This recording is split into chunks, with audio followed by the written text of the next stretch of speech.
Hey kids, Mr. Glenn here. Hope you are well. Now, in this session, we are going to learn how to create the shape for the hearts.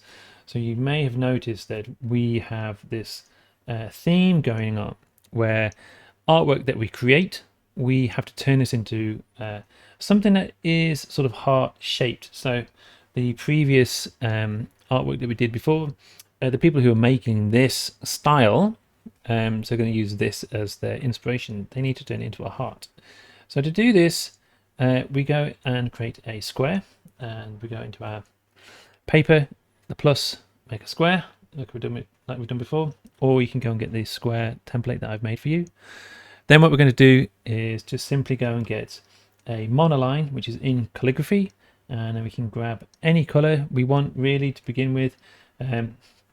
I've got many colors here. Let's go and start with something like a red. Let's go and get a dark pink red to begin with. I want it to be about 10%, and I want it to be, I want my pen to be fully opaque at 100%. So to do a heart, we want to be in our top layer here, and then we want to get that shape going on.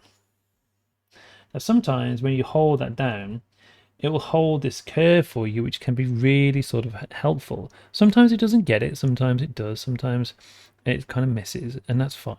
Okay, so when you hold down your pen like this, it'll all hold it together.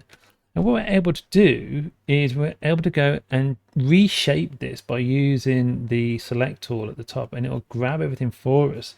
And then we have our options at the bottom. So what I would probably like to do is just use warp to be able to sort of bring this in and give it that kind of just a gentle S shape as it comes in. So I'm going to go to warp here, and then what I might do, you can see that I can sort of make this into this ear shape, and I can start to bend this heart around. So just, it doesn't need a lot of warping, and I can bring this together and then maybe flatten the bottom of it out. But if you go into freeform, you can sort of resize this as well, and you can sort of just tilt it. Yours will be slightly different to mine, and that's absolutely fine. And what I'm going to do now is I'm going to go to the ribbon, the S ribbon over here, and go to that. And this allows me to then copy and paste into another layer. And the reason I want to do this is because I want to sort of flip it over and join the two together inside the central part of my page.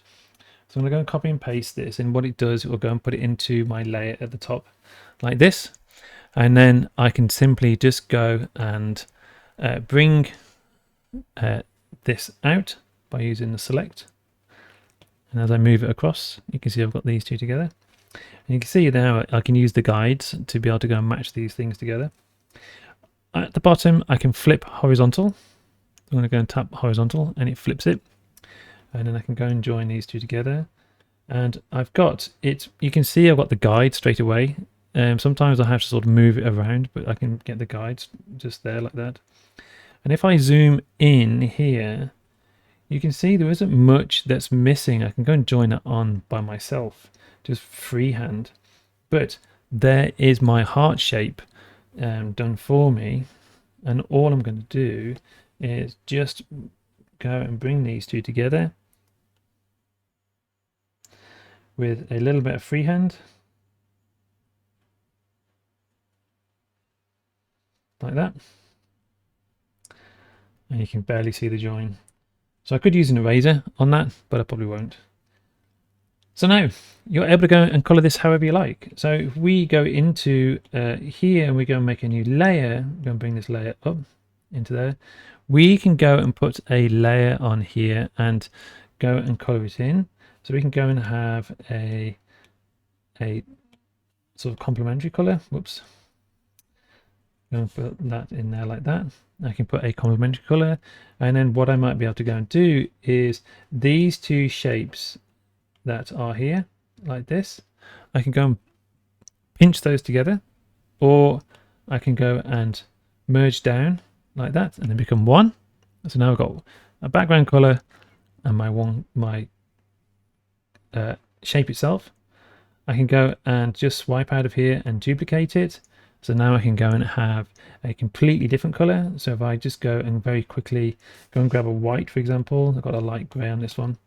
If I've got another white in here, no, that'll be fine. I'll go and grab that on. If I can zoom in and drag this onto the line, it should go and just help me go and fill in that color. Let's go and try that again. There we go. And then if we start to play around with this, we can move these around.